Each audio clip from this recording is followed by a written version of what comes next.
Hello nursing student, today I am taking the fourth lecture of mental health and mental hygiene chapters of psychology. तो हम लोगों ने पिछले class में देखा था मेंटल हेल्थ क्या होता है, मेंटल हाइजीन क्या होता है, और उसके बाद हम लोगों ने देखा था कि डिफेंस मैकेनिज्म क्या होता है और किस तरीके से काम करता है। डिफेंस मैकेनिज्म क्या होता है? तो वो एक ऐसा मैकेनिज्म है जब हमारे दिमाग में जो है बहुत सारे किचड़ी पकड़े होते हैं, अशांति फैला हुआ होता है, एंजाइटी फैला हुआ होता है, तब हमारे अनकॉन्शियस माइंड आते हैं और उसको अलग अलग मैकेनिज्म से शांत करवाने की कोशिश करते हैं, और उसी शांत करवाने की कोशिश को हम लोग बोलते हैं डिफेंस मैकेनिज्म। मतलब अपने माइंड को बचाना, किस तरीके से? एंजाइटी में होने से। ओके, तो आज का जो हमारा टॉपिक है उस टॉपिक का नाम है फ्रस्ट्रेशन। क्या है? फ्रस्ट्रेशन। एक इंसान लगातार कोई काम कर रहा है, लेकिन उसके बाद भी जो है उसको विफलता मिलती है, तो क्या होता है? लोग फ्रस्ट्रेट हो जाता है, वो काम को करना नहीं चाहता है और जो है काम को बिगाड़ देता है। That is the frustration. अगर हम लोग इसके हिंदी मीनिंग्स को बोले तो फ्रस्ट्रेशन का मतलब क्या होता होगा? कुंठा, निराशा, विफलता। क्या है? कुंठा सबसे अच्छा वर्ड है इसका। ओके, तो हम लोग आगे चलते हैं, एक एक करके जो है सारे चीज को देखेंगे। इसके डिफिनेशन क्या होते हैं, इसके कैरेक्टरिस्टिक क्या होते हैं, किस तरीके से इसको मैनेज करना, दैट्स ऑल थिंग जो है हम लोग आज यहाँ पे देखेंगे। ओके, तो सबसे पहले हम लोग देखते हैं इंट्रोडक्शन ऑफ फ्रस्ट्रेशन। हम लोग फ्रस्ट्रेशन को किस तरीके से इंट्रोड्यूस कर सकते हैं। तो सबसे पहले यहां पे बोला गया कि फ्रस्ट्रेशन जो है एक वर्ड से आया है, एक लैटिन वर्ड से आया है जिसका नाम है फ्रस्ट्रा। क्या है? फ्रस्ट्रा। और इसका मीनिंग क्या होता है? इसका मीनिंग होता है ऑब्स्ट्रक्शन। क्या होता है इसका मीनिंग? इसका मीनिंग होता है ऑब्स्ट्रक्शन, मतलब जो है रुकावट। ठीक है, तो फ्रस्ट्रेशन जो है एक लैटिन वर्ड फ्रस्ट्रा से आया है जिसका मतलब होता है रुकावट। तो किस तरीके का रुकावट? किसी काम में रुकावट, है ना, किसी चीज में रुकावट। तो यहां पे कह रहा है कि frustration is the feeling of anger और डिसअपॉइंटमेंट। क्या है ये? That is the feeling of anger और डिसअपॉइंटमेंट। या तो गुस्सा हो सकता है या तो निराशा हो सकता है। Okay, when something block you from reaching your goal. जब तुम कोई चीज को पाना चाहते हो, जब तुम अपने गोल को पाना चाहते हो और उस गोल के पाने के राह पे कोई ब्लॉक करे, है ना, कोई जो यहां पे ऑब्स्ट्रक्ट करे, तो वहां पर जो है तुमको जो फीलिंग्स आता है, गुस्सा आता है, जो डिसअपॉइंटमेंट आता है, that is the frustration. Okay, यहां तक समझा फ्रस्ट्रेशन क्या होता है? हम किसी काम को करना चाह रहे हैं लेकिन वहां पे बार बार ऑब्स्ट्रक्शन आ रहा है, तो वहां पे हम फ्रस्ट्रेट हो जाते हैं। ओके, फिर यहां पे कह रहा है कि एक स्टेप्स है जिसके माध्यम से फ्रस्ट्रेशन आता है। तो यहां पे कहा सबसे पहले हमारा मोटिव्स होता है। क्या होता है? मोटिव्स होता है कि हमें ये पार्टिकुलर चीज करना है। ठीक है, हमें मोटिवेशन भी होता है, मोटिव से मोटिवेशन आता है, हमें पार्टिकुलर चीज करना है। लेकिन जब वो चीज हम कर रहे होते हैं तो वहां पे ऑब्स्टिकल्स आते हैं जो हमें ब्लॉक करते हैं, है ना। हम एग्जाम का तैयारी कर रहे हैं लेकिन कोई सामने बैठ के टीवी चला रहा है, कसकस से गाना बजा रहा है, डीजे बजा रहा है, तो वहां पे क्या होगा? ऑब्स्टिकल्स पैदा होगा, है ना। फिर यहां पे होता है कि इस कारण से जो है हम लोग अनफुलफिल्ड गोल सेटिस्फेक्शन पूरा नहीं कर पाते हैं, हमारा गोल जो है फुलफिल नहीं हो पाता है, और बार बार जो है हम लोग पढ़ाई कर रहे हैं, अपना दिमाग को कंसंट्रेट कर रहे हैं, लेकिन बार बार जो है वहां पे क्या हो रहा है? डीजे का साउंड चला रहा है, टीवी चला रहा है, तो यहां पे क्या होगा? हमारा दिमाग जो है फ्रस्ट्रेट हो जाएगा, क्योंकि हम अच्छे से अपने गोल को पूरा नहीं कर पा रहे हैं, हम पढ़ नहीं पा रहे हैं। तब वहां पे जाकर के जो है वहां पे क्या होता है? फ्रस्ट्रेशन हो जाता है। ठीक है, इसी को बोलते हैं फ्रस्ट्रेशन। वहां पे क्या अगला नहीं पढ़ना है, या फिर जाकर के जो है तुम पहले उसको कूट के आओगे, क्यों डीजे बजा रहा है भाई, क्यों बजा रहा है, तुम अपना टीवी बंद रखो इसको। तो इसको बोलते हैं हम लोग फ्रस्ट्रेशन, जो कि एक इंट्रोडक्शन था। ओके, अब हम लोग नेक्स्ट चलते हैं और देखते हैं डेफिनेशन ऑफ फ्रस्ट्रेशन। फ्रस्ट्रेशन का डेफिनेशन किस तरीके से हो सकता है? तो यहां पे कहा गया है फ्रस्ट्रेशन में be defined as the emotion produced when we are blocked from the reaching our goal. Same thing है, फ्रस्ट्रेशन क्या है, उसको किस तरीके से डिफाइन किया गया है? It is a emotion produced. वो उस समय का इमोशन है जब we are blocked from the reaching our goal, जब हम लोग अपने गोल को पूरा करना चाहते हैं लेकिन वहां पर जो है कुछ ब्लॉकेज आ जाता है, हम लोग को ब्लॉक्ड कर दिया जाता है। उस समय जो इमोशन होता है उसी को बोलते हैं frustration. Okay, that is the first definition. Second definition क्या कह रहा है? An event thwarting circumstances. एक ऐसा इवेंट जो हमारे सर्कमस्टांसेस को क्या करता है? थ्वार्ट करता है, रोक देता है। डेट ब्लॉक और interfere with the goal directed activity is frustration. जो हमारे गोल डायरेक्टेड एक्टिविटी को क्या करता है? इंटरफेयर करता है या फिर ब्लॉक करता है। गोल डायरेक्टेड एक्टिविटी का मतलब क्या होता है? हमारा जो गोल है, हमारा जो फोकस है उसके लिए हम जो काम कर रहे हैं लगातार, वहीं पर जो है कोई आके ब्लॉकेज कर देगा, कोई आकर करके जो है उसको रोकेगा, तो वहां पर जो इवेंट थ्वार्टिंग सर्कमस्टांसेस होते हैं उसी को हम लोग बोलते हैं क्या, फ्रस्ट्रेशन। ओके, नेक्स्ट जो हमारा डेफिनेशन आता है वो कह रहा है कि frustration refer to blocking of behaviour. क्या है ये फ्रस्ट्रेशन? इसका मतलब होता है ब्लॉकिंग ऑफ बिहेवियर, बिहेवियर को ब्लॉक करना, डायरेक्टेड टुवार्ड द गोल, जो कि गोल की तरफ जो है डायरेक्टेड था। हम जो चीज करना चाह रहे थे, कर रहे थे, अब वहां पे ऑब्स्ट्रक्शन आ गया, मैं कर नहीं पा रहा हूं, तो इस कारण जो है फ्रस्ट्रेट होकर करके जो है हम उस बिहेवियर को ही ब्लॉक कर देते कि आप अब करेंगे ही नहीं। ठीक है, फ्रस्ट्रेट हो गए हम इससे। नेक्स्ट कह रहा है कि it is an emotional tension. ये क्या है? एक इमोशनल टेंशन है resulting from the blocking of A Dzire और नीड। जो हमारे डिजायर है, जो हमारे नीड्स है, अगर उसको ब्लॉक किया जाए बार बार, तो इस कारण से जो रिजल्ट मिलता है दैट इज द क्या, फ्रस्ट्रेशन। यहां दो वर्ड आया, blocking of behaviour and emotional tension. Third वाला हमको कुछ ज्यादा ही पसंद आया है, जो कि सही तरीके से सब कुछ को बता रहा है। तो ये तीन डेफिनेशन है, इसको तुमको याद करना है, दिमाग में बसाना है या फिर समझना है। याद है तो लिखना है एग्जाम में, याद नहीं है तो खुद से बनाना है, खुद से लिखना है। मेन पॉइंट को याद रखो, जैसे blocking of behaviour, emotional tension, emotion produced when we are blocked from reaching our goal, इस तरीके से याद करके रखना है। तो हम लोग नेक्स्ट स्लाइड में चलते हैं और नेक्स्ट टॉपिक को देखते हैं, जिस टॉपिक का नाम है sources of frustration. Sources of frustration का मतलब क्या है कि जो फ्रस्ट्रेशन तुमको हो रहा है, वो फ्रस्ट्रेशन किस जगह से आ रहा है, किस इंसान से आ रहा है। तुम्हारे घर वालों से वजह से आ रहा है, तुम्हारे गर्लफ्रेंड के वजह से आ रहा है, तुम्हारे पढ़ाई के वजह से आ रहा है, या फिर कहीं और से आ रहा है। तो जिस जगह से फ्रस्ट्रेशन आ रहा है वही है उसका सोर्सेस। ओके, तो यहां पे बहुत तरीके के सोर्सेज देखने को मिलेंगे, लेकिन यहां पे मेनली रूप से हम लोग देखेंगे 3 या 4। तो पहला जो फ्रस्ट्रेशन का सोर्स है वो है इन्वायरमेंटल फ्रस्ट्रेशन, मतलब जो है इन्वायरमेंट से जो फ्रस्ट्रेशन आ रहा है। ओके, तो यहां पे जो है जो आता है वो है external obstacles like traffic, financial issue, societal restriction. ठीक है, अब जो है तुम गाड़ी लेकर करके जो है रोड पे चल रहे हो और जो है वहां पे बार बार ट्रैफिक लग रहा है। एक बार थोड़ा ट्रैफिक खुला, थोड़ा दूर गए, फिर से ट्रैफिक लग गया, फिर से थोड़ा दूर गए, फिर से ट्रैफिक लग गया। क्या होगा? फ्रस्ट्रेट हो जाओगे ना, यार मैं क्यों यहाँ पे आता हूं, मैं इस रोड से ही नहीं जाऊंगा, मैं जाऊंगा ही नहीं। जो इस तरीके से लोग फ्रस्ट्रेट हो जाते हैं, चाहे वो फाइनेंशियल इशू है, बार बार तुम्हारा जो है पैसा लॉस हो रहा है, तुम बिजनेस कर रहे हो, तुम्हारा पैसा जो है बार बार घाटे में जा रहा है, वहां पर भी तुम फ्रस्ट्रेट हो जाओगे। सोसाइटल रिस्ट्रिक्शन, हर बार जो है सोसाइटी जो है आगे कुछ रेस्ट्रिक्शन लगाता है, तुमको ये नहीं करना है, वो नहीं करना है, ये नहीं करना है, तो वहां पर भी जो है तुम जो है फ्रस्ट्रेट होते हो। तो that is the environmental frustration. Okay, next यहां पे आता है पर्सनल फ्रस्ट्रेशन। पर्सनल मतलब अपना वाला, है ना। यहां पे internal limitation such as lack of ability, personal inadequacy और रिलेशनशिप डिफिकल्टी। अब जो है तुम्हारे अंदर किसी तरीके का कमी है, तुम उस कमी के कारण जो है कुछ चीज को लगातार नहीं कर पा रहे हो, किसी एग्जाम को नहीं निकाल पा रहे हो।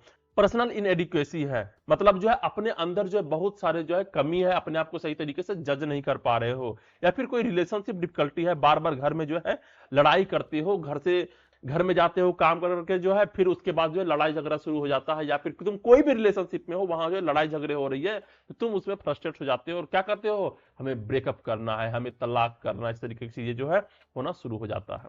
नेक्स्ट जो आता है, जो हम लोग का प्रॉब्लम होता है, वो है स्टूडेंट रिलेटेड फ्रस्ट्रेशन।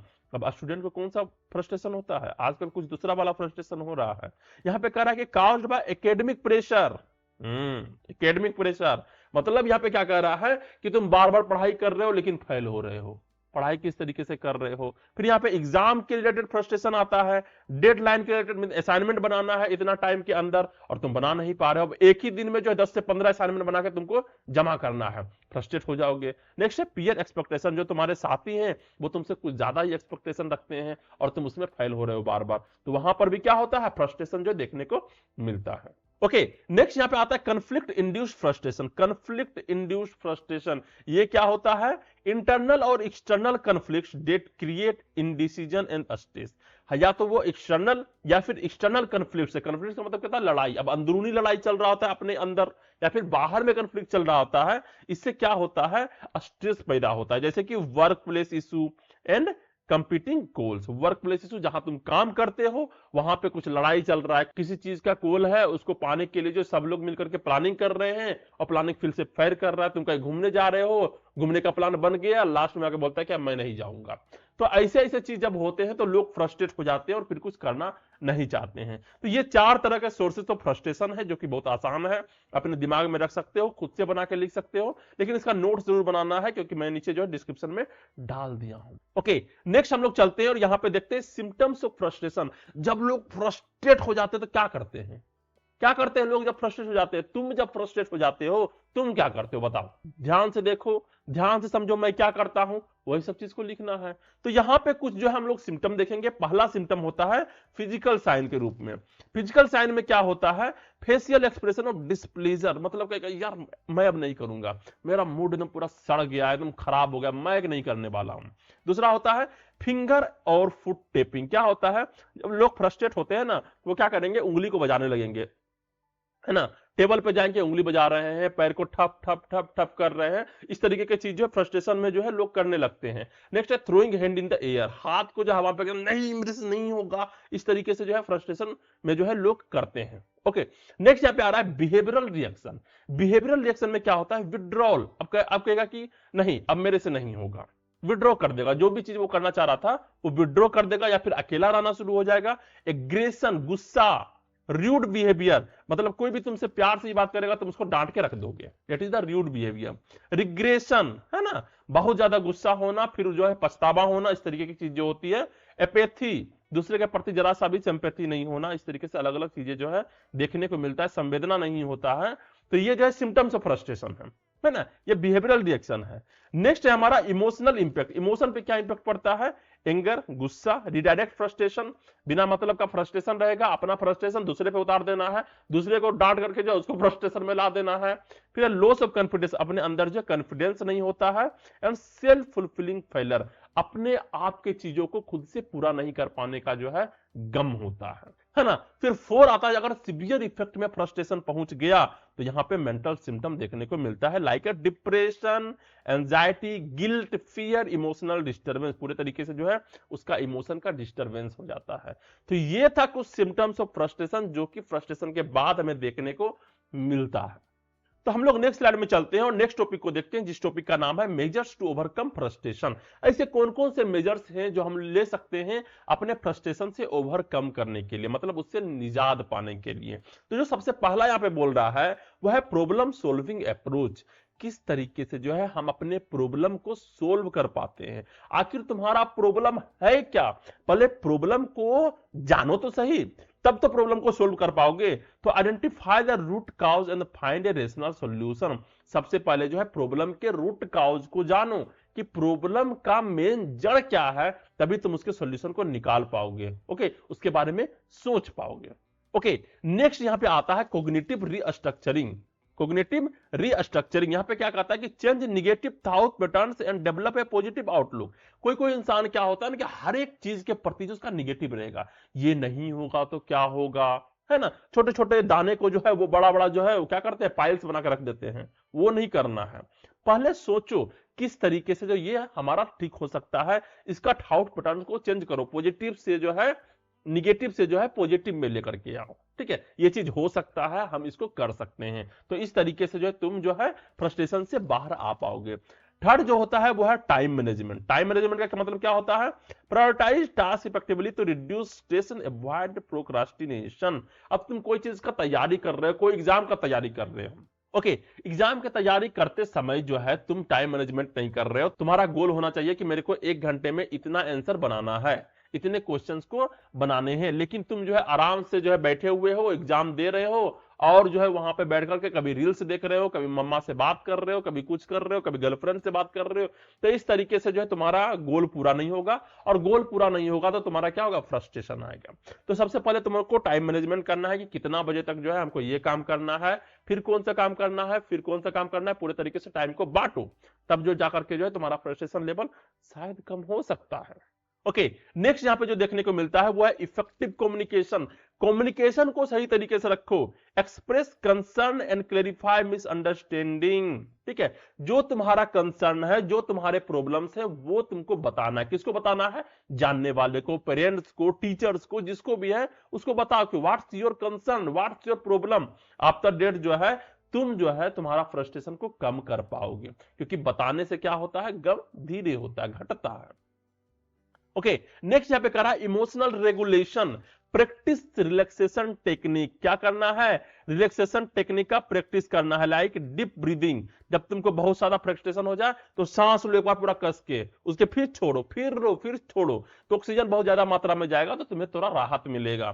फिर माइंडफुलनेस, ओके, क्या है? माइंडफुलनेस, बहुत ज्यादा माइंड भर गया है अचड़ा कचड़ा से, उसको क्या करना है? शांत करना है, मेडिटेट करना है, हटाना है सब चीज को। ओके, नेक्स्ट यहां पे आता है सिकिंग सपोर्ट। सिकिंग सपोर्ट का मतलब क्या होता है? टॉक टू मेंटर्स, अपने मेंटर से बात करो, काउंसलर से बात करो, ट्रस्टेड इंडिविजुअल से बात करो और गाइडेंस लो।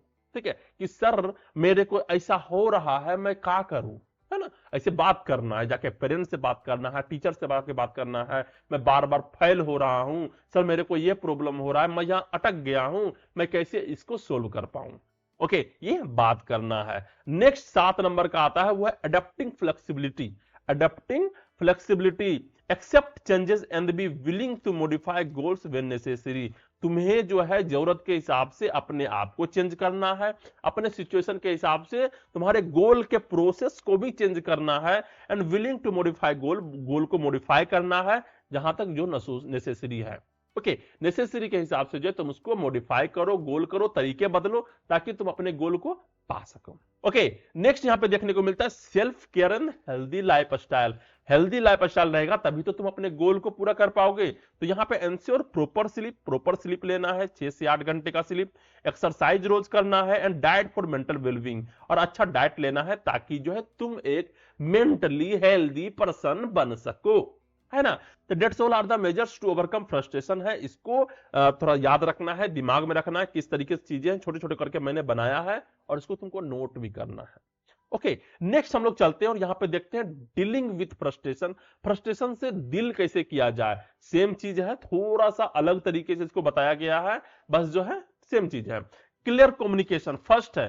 क्लियर कम्युनिकेशन का मतलब क्या है? Use direct, open and assertive communication to prevent misunderstanding that lead to frustration. क्या करना है? जो भी तुमको प्रॉब्लम आ रहा है, जिससे तुमको प्रॉब्लम आ रहा है, who is the source of frustration, उससे तुमको जाके बात करना है, डायरेक्टली बात करना, ओपनली बात करना है, और असर्टिव कम्युनिकेशन रखना है कि भाई तुम क्यों हमको फ्रस्ट्रेशन दे रहे हो, तुम बात करो उससे, व्हाट्स योर प्रॉब्लम, सही मुद्दे पे आओ और बात करके जो है उसके मिसअंडरस्टैंडिंग को खत्म करो और अपने फ्रस्ट्रेशन को भी हटाओ, है ना? तो क्लियर कम्युनिकेशन करना है सोर्स ऑफ फ्रस्ट्रेशन वाले से। नेक्स्ट है रियलिस्टिक गोल सेटिंग। अपने गोल को जो रियलिस्टिक रखो, ऐसा नहीं कि भाई ठीक है तुमको खरीदना है 4 व्हीलर, पहले स्कॉर्पियो खरीदो, बोलेरो खरीदो, है ना, थार खरीदो। ये नहीं कि शुरू में जो है लैम्बोर्गिनी और फरारी लेके चलना है, तो जो है लैम्बोर्गिनी और फरारी के चक्कर में तुम्हारा फ्रस्ट्रेशन हाई होगा और तुम जो है नीचे से निकल जाओगे। ओके, तो सेट अचीवेबल गोल, ऐसे गोल को सेट करो जो अचीवेबल हो, बेस्ड ऑन योर स्ट्रेंथ, अपने ताकत के हिसाब से, लिमिटेशन के हिसाब से, और मेंटेन करो अपने मोटिवेशन को और फोकस को। ओके, नेक्स्ट यहां पे sharing view, talk to someone who has faced a similar situation for insight, encouragement and support. ऐसे लोग से बात करो जो लोग सेम फेस से गुजरे हैं, ठीक है, सेम तरीके के सिचुएशन में गुजरे हैं, सेम तरीके का इंसाइट है उसके अंदर, इंकरेजमेंट और सपोर्ट के लिए जो है उससे बात करो ताकि वो तुम्हें बता पाए कि हां जब मेरे को ऐसा लगा था तो मैं किस तरीके से इससे पार पाया था। ओके, जैसे कि तुम एग्जाम दे रहे हो तो अपने मेंटर से बात करो, अपने सीनियर से बात करो कि किस तरीके से जो है वो इसको सोल्व किया था। ओके, नेक्स्ट है यहां पे problem solving strategy. Analyse problem को क्या करना है? एनालाइज करना है रेशनली तरीके से, विजुअलाइज सॉल्यूशन, उसके बाद जो सॉल्यूशन को विजुअलाइज करना है, एंड एक्सप्लोर करना है मल्टीपल अल्टरनेटिव को कि किस तरीके से हम इसको सोल्व कर सकते हैं। तो यहां पे तुम्हारा प्रॉब्लम सॉल्विंग स्ट्रेटजी होना चाहिए, प्रॉब्लम सीइंग स्ट्रेटजी नहीं होना चाहिए। सिर्फ प्रॉब्लम को देखना नहीं है, प्रॉब्लम को सोल्व कैसे करना उसका स्ट्रेटजी बनाना है।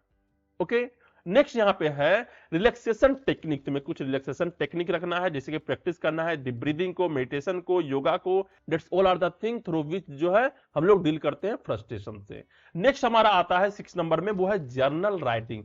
जर्नल राइटिंग में क्या है? तुमको डायरी मेंटेन करना है। Right thoughts in the diary help. तुम्हें क्या करना है? अपने थॉट्स को लिखना है जिससे तुम्हें डायरी में हेल्प मिल सके, और एनालाइज करना है सिचुएशंस को systematically and find solution. Systematically जो है एनालाइज करना है सिचुएशन को और उसके बाद जो सॉल्यूशन उससे निकालना है। अब तुमको जो है मैं एक तरीका बताता हूं, वो तरीका क्या है? जब भी तुमको कोई प्रॉब्लम्स आए, फ्रस्ट्रेशन आए, कुछ भी आए, एंजाइटी आए, अगर तुम उसको प्रॉपरली तरीके से सही करना चाहते हो, एक बुक लो, लिख डालो।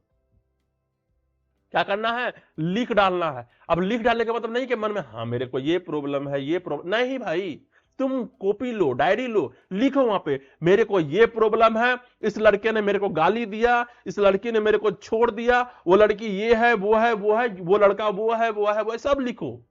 मैंने आज अपने पेरेंट्स को नहीं बताया क्योंकि मेरा ये प्रॉब्लम था, वो प्रॉब्लम था, सारे प्रॉब्लम को तुम लिखो और उसके बाद जो तुम सोचो कि तुम्हारा गलती क्या है और तुम किस तरीके से सोल्व कर सकते हो। जब तुम लिख दोगे तुम्हारा 80% प्रॉब्लम तो वही सोल्व हो जाएगा, 20% तुमको पता रहेगा कि क्या प्रॉब्लम को कैसे सोल्व किया जा सकता है। ओके, तो जर्नल राइटिंग जो है बहुत ज्यादा जरूरी है। नेक्स्ट यहां पे आता है 7th नंबर में, मैनेज एक्सपेक्टेशन। एक्सपेक्टेशन को मैनेज करो। Avoid frustration by recognising that other may not always meet your expectation. तुम दूसरे के एक्सपेक्टेशन को जो है हमेशा पूरा नहीं कर पाओगे, इसलिए जो एक्सपेक्टेशन को मैनेज करना सीखो and adjust your mindset accordingly. और जो है क्या करना है, अपने माइंडसेट को अकॉर्डिंगली जो है एडजस्ट करना सीखना है ना। That's all are the thing through which we are dealing with the frustration. Okay, next हम लोग चलते हैं और यहां पे देखते हैं teachers role in decreasing frustration among students. Teacher का क्या रोल होना चाहिए, किस लिए? हमारे जो स्टूडेंट हैं उसके बीच से फ्रस्ट्रेशन को घटाने के लिए। ओके, टीचर का क्या रोल होना चाहिए, क्योंकि जो है बीएससी नर्सिंग के बाद बहुत सारे लोग टीचर बनते हैं।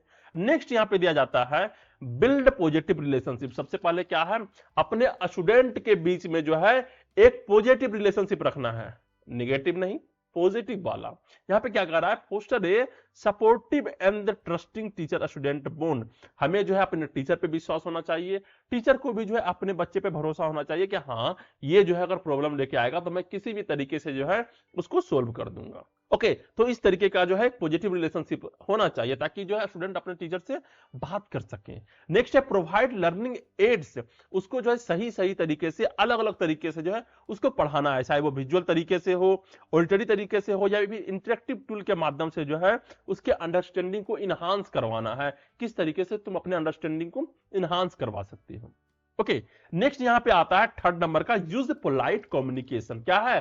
Polite communication. स्पीक कामली, एकदम शांत से बोलना है।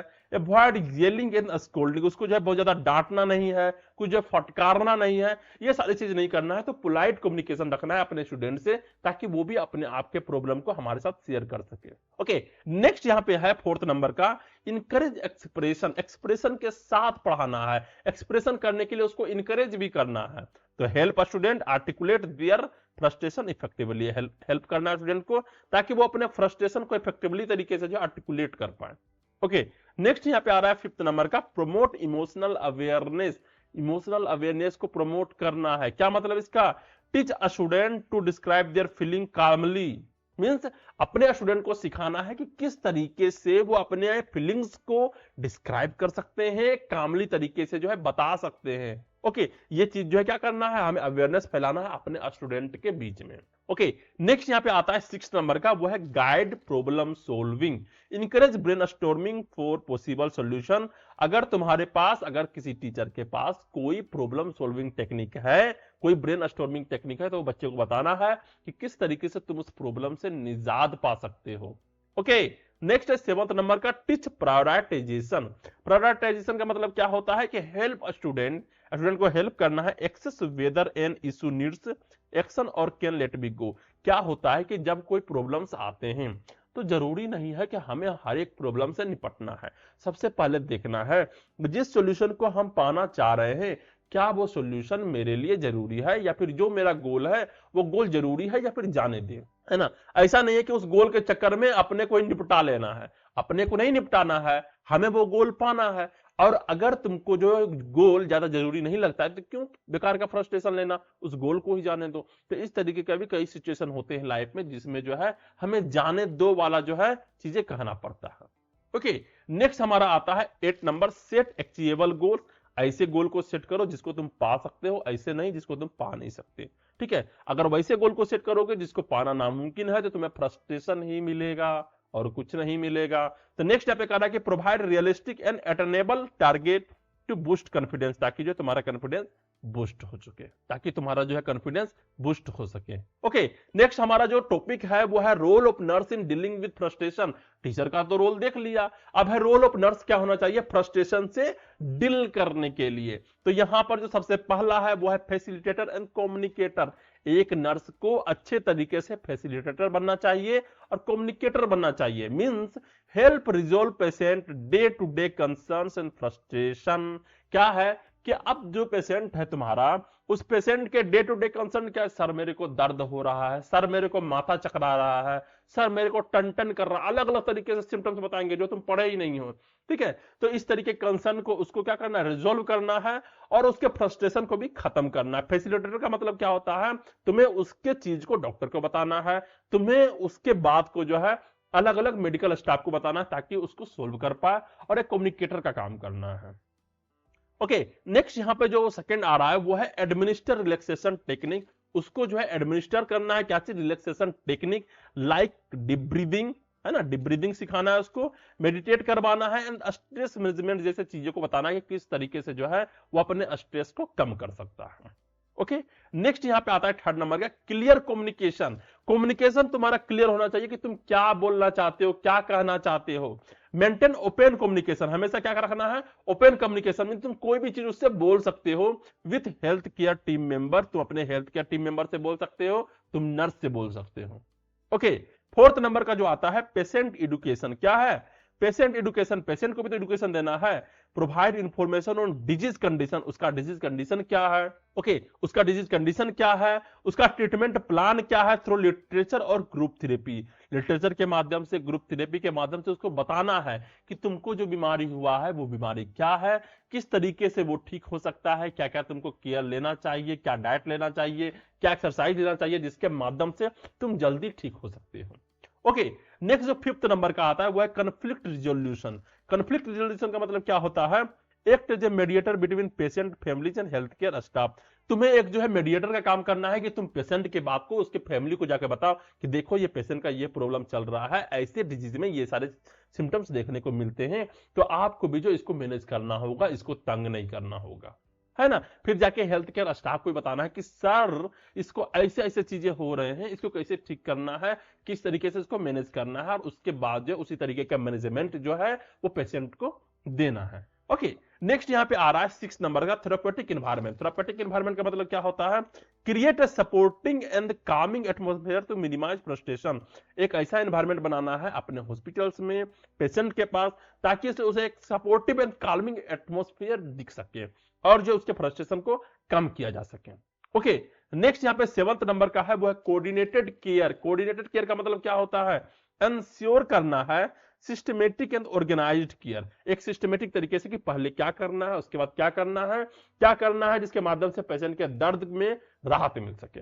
ओके, नेक्स्ट है with the health care team to prevent stress in patient. और जो है क्या करना है, हेल्थ केयर टीम से जो है एक सही तरीके से, किस तरीके से उसका स्ट्रेस को प्रिवेंट किया जा सकता है, वो सारे चीज का जो है हमें प्लान बनाना है, और पेशेंट के उसके स्ट्रेस को, उसके फ्रस्ट्रेशन को, उसकी जो भी चीज है उसको कम करवाने में उसको मदद करना है। तो this all are the things which are given in the role of nurse in dealing with the frustration.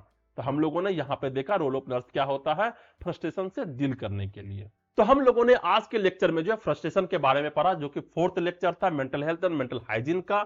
एक लेक्चर और आएगा, उसको हम लोग देखेंगे नेक्स्ट में। तो ये वीडियो तुमको कैसा लगा, कितना समझ में आया, उसको नीचे कमेंट करना है, कमेंट जरूर करना है कैसा लगा है ये वीडियो, कहां समझ में नहीं आया वो नीचे कमेंट करो, मैं उसका जवाब जरूर से दूंगा। वीडियो को लाइक करो, शेयर करो अपने वैसे दोस्तों को जिसको समझ नहीं आता और वो फ्रस्ट्रेट हो चुका है। ओके, और जो है लाइक करो, शेयर करो, सब्सक्राइब करो चैनल को। Okay, thank you.